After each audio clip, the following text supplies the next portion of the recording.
Bu? Alhamdulillah sehat. Ya.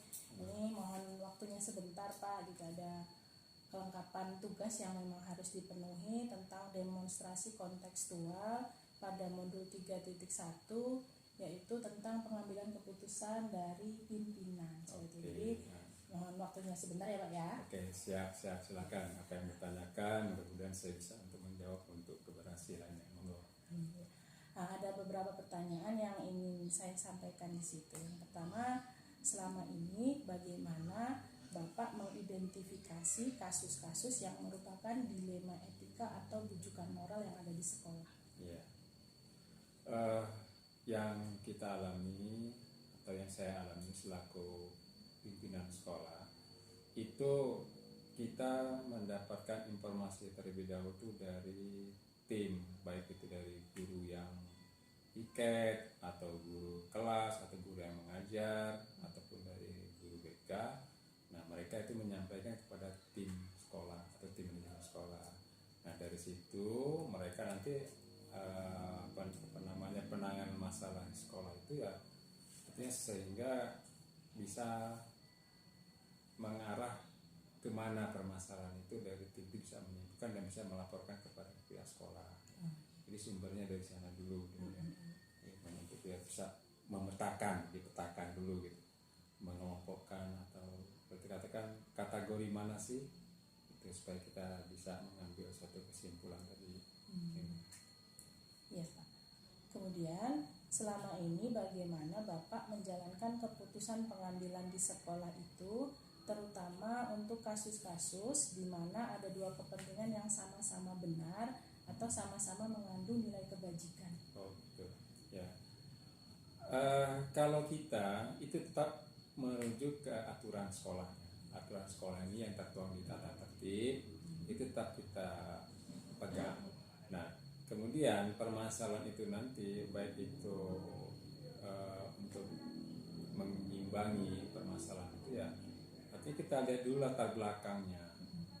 Jadi tidak serta-merta kita harus menyelesaikan saat itu, tidak. Ya, jadi kita lihat latar belakangnya seperti apa ya, supaya kita katakan tidak sepihak lah, gitu intinya, tidak sepihak. Jadi kita punya kewajiban sama tim tersebut yang sudah kita berikan tugas. Artinya kita selidiki dulu, ya, selidiki dulu latar permasalahan belakangnya apa saja supaya ada keseimbangan dan mengambil kebijakan itu. Jadi tidak ada diskriminatif keputusan. Kemudian tadi kan ada yang untuk menentukannya dianalisis dulu ya Pak ya, untuk di tim yang ada di sekolahnya. Kemudian langkah-langkah atau prosedur seperti apa yang biasanya Bapak lakukan selama ini Pak? Ya, kalau kita bicara untuk mengambil suatu keputusan tersebut, justru kita akan mengacu kepada beberapa hal, ya, apa yang katakan dari langkah-langkahnya, dan itu memang sangat perlu. Jadi ada tahapan-tahapannya. Nah, langkah yang pertama yang biasa kami lakukan dengan kawan-kawan itu ya dikatakan kita menugaskan tim dulu. Kita ambil satu tugas tim yang sudah kita bagi dalam manajemen sekolah tersebut, ya, untuk menggali informasi, info-info yang berkaitan. Nah, artinya kita gali itu info-info dari suatu permasalahan tersebut, baik itu permasalahan terjadi pada siswa atau terjadi pada dewan guru. Nah, jadi kita kumpulkan datanya itu dulu, ya, untuk menggali info tersebut. Kemudian langkah yang kedua, ya, berdasarkan hasil koordinasi, ya, antara tim manajemen, kemudian kepada narasumber mengenai permasalahan problem tadi yang bisa kita pegang, ya, bisa juga kita menggali informasi kepada guru atau guru piket atau guru kelas, itu bisa kita informasinya. Jadi ya koordinasi, intinya kan berkoordinasi dulu. Nah, itu yang kedua. Jadi kalau yang ketiga ini kita boleh dikatakan jika kategori atau permasalahan itu sangat berat, permasalahan berat, maka kita akan melibatkan pihak kanan. Pihak kanan ini bisa dikatakan dengan mungkin pamong setempat, ataupun yang lebih enak lagi kita kan punya komite mitra sekolah. Jadi kita libatkan mitra sekolah kita, komite, untuk memfasilitasi penyelesaian permasalahan tersebut jika tergolong permasalahan tersebut melibatkan lingkungan sekolah atau masyarakat pada umumnya. Dan yang keempat, tetap dalam hal mengambil suatu keputusan akhir tersebut ya kita tetap kan merujuk atau berdasarkan hasil musyawarah dengan keterbukaan. Ya, tetap kita harus musyawarahkan. Jadi tidak boleh seorang pimpinan itu ambil sendiri tanpa adanya pertemuan, bermusyawarah, mencari solusi supaya tidak terjadi ketidakseimbangan keputusan atau berat sebelah lah gitu kan. Tidak otoriter, tidak egoisme gitu. Itu mungkin 4 langkah itu ya Pak. Oh iya Pak, sudah sesuai prosedurnya lah ya Pak ya, ada yang memang tahapan-tahapan yang dilaksanakannya. Kemudian hal-hal apa saja yang selama ini Bapak anggap efektif dalam pengambilan keputusan pada kasus-kasus dilema etika itu Pak? Ya. Yang paling efektif bagi kami yaitu tadi Bu, kita bertatap muka, bermusyawarah. Itu yang paling efektif bagi saya. Jadi tidak mesti seorang pimpinan itu terjun langsung ke titik permasalahan, tidak. Jadi kita sudah punya wakil kepala sekolah yang sesuai dengan bidang tupoksinya. Kemudian tim manajemen juga kita bentuk sesuai dengan tupoksinya, membidangi apa saja, termasuk dalam penyelesaian suatu permasalahan. Nah, itu. Jadi ya kalau sudah kita bentuk itu ya kita coba memaksimalkan kawan-kawan tersebut sesuai tupoksinya ya, itu ya begitu supaya lebih efektif. Iya Pak. Kemudian hal-hal apa saja yang selama ini merupakan tantangan dalam pengambilan keputusan pada kasus-kasus dilema etika itu Pak, menurut Bapak? Ya, yang paling membuat agak berat, berarti katakan tantangan yang sangat-sangat berat itu ketika ada suatu permasalahan baik itu timbul dari keluarga sekolah sendiri atau dewan guru dan sebagainya, bahkan yang sering terjadi kepada anak, itu kebanyakan yang menjadi tantangan kita yang sangat berat itu kita lihat ternyata ada permasalahan di luar, contoh dalam keluarga, bukan permasalahan di sekolah tapi ternyata ke bawah-bawah ada permasalahan dari keluarga, dari luar. Ada mungkin permasalahan dengan orang tua, mungkin bisa saja orang tuanya tersebut sedang berpisah atau terjadi broken home, sehingga banyak sekali masalah di sekolah itu terbawa-bawa ke sekolah. Nah itu yang paling berkesan bagi saya untuk menyelesaikan masalah itu. Bahkan kita sampai turun ke lapangan itu pernah kita lakukan, ya, untuk membenarkan anak tersebut supaya ada kewajiban itu diikuti dulu. Jangan masalah anak-anak terbebani dengan masalah keluarga. Ini kan tidak seimbang untuk permasalahan itu. Maka kita perlu sekali ya melihat latar belakang anak permasalahan itu. Nah, jadi yang berat banget adalah jika bertemu dengan permasalahan keluarga. Itu yang sangat berat. Bawaan anak dari keluarganya itu menjadi tantangan terberatnya ya Pak. Kemudian apakah Bapak memiliki jadwal tertentu gitu dalam penyelesaian kasus dilema etika ini, atau langsung diselesaikan di tempat, atau Bapak bentuk prosedur-prosedur seperti tadi gitu untuk selama ini dilaksanakan Pak? Oh ya, kalau masalah itu kita tetap memberlakukan sistem prosedurnya yaitu bertahap.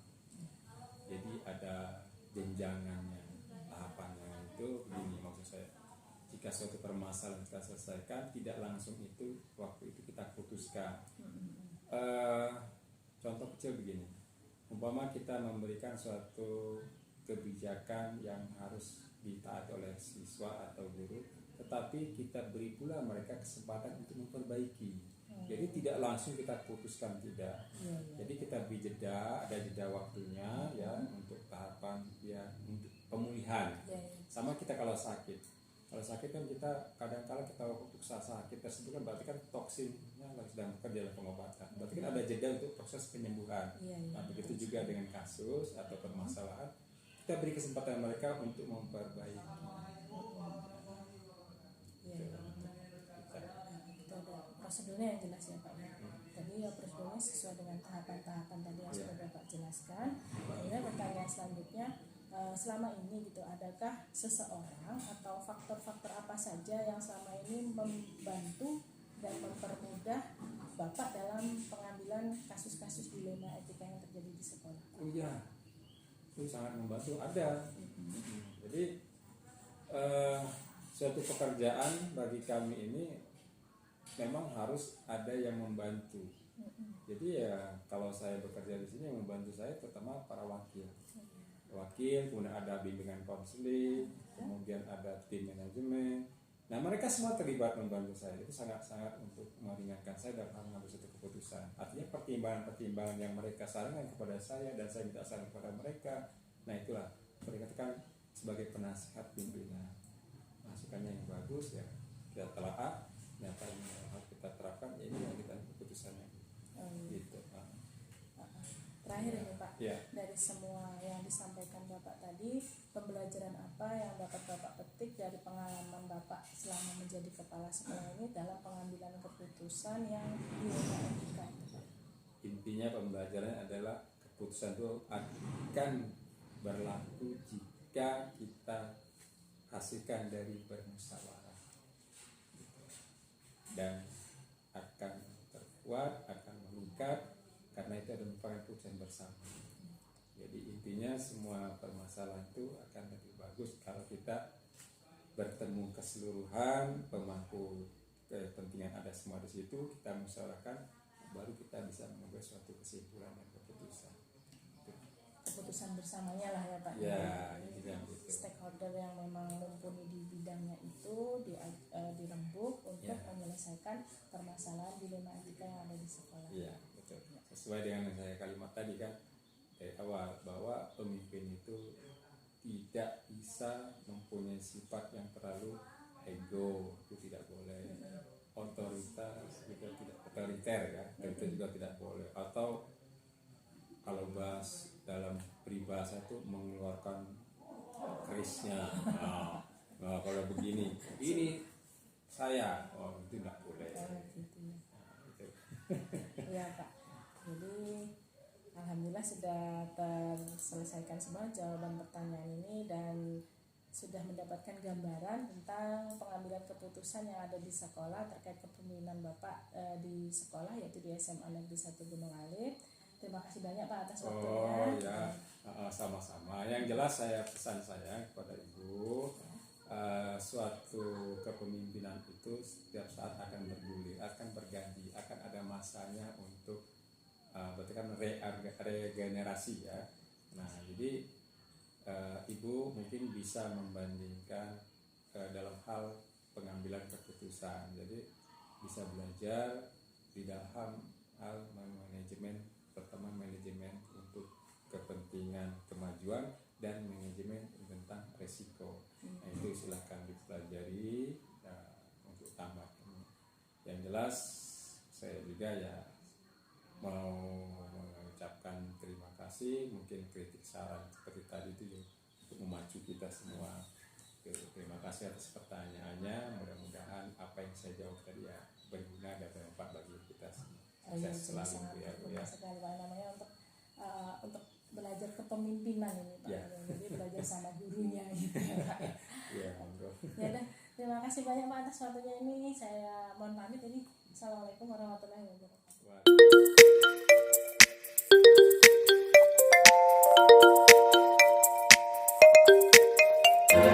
Waalaikumsalam. Apa kabarnya Pak? Alhamdulillah sehat. Ya Pak, di sini terkait saya ada tugas nih Pak di demonstrasi kontekstual pada modul 3.1 saya tentang pengambilan keputusan pimpinan ketika bertemu kasus yang dilema etika. Jadi mohon waktunya sebentar, ada beberapa pertanyaan yang ingin saya sampaikan ya Pak ya. Yang pertama terkait selama ini bagaimana etika mau mengidentifikasi kasus-kasus yang merupakan kasus ini termasuk dilema etika atau berupa bujukan moral. Jadi yang pertama, di sekolah itu kan ada bagian-bagian tugas yang menangani terkait dengan kesiswaan.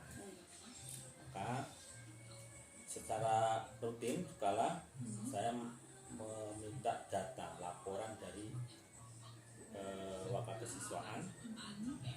Jadi wakakesiswaan itu dia akan mendapatkan data itu dari BK dan wali kelas ya, untuk mengidentifikasi masalah-masalah yang muncul. Seperti itu ya, Pak. Kemudian selama ini bagaimana Bapak menjalankan keputusan dalam pengambilan kasus itu, terutama kasus-kasus di mana terjadi yang misal pilihannya itu dua dan dua-duanya itu benar. Gimana caranya Bapak untuk menjalankan atau mengambil keputusan ketika ketemu kasus seperti itu? Jadi saya mencari data yang valid. Jadi ketika ada kasus permasalahan terkait dengan siswa atau guru ya, maka saya harus mendapatkan informasi yang sebanyak-banyaknya dan valid gitu.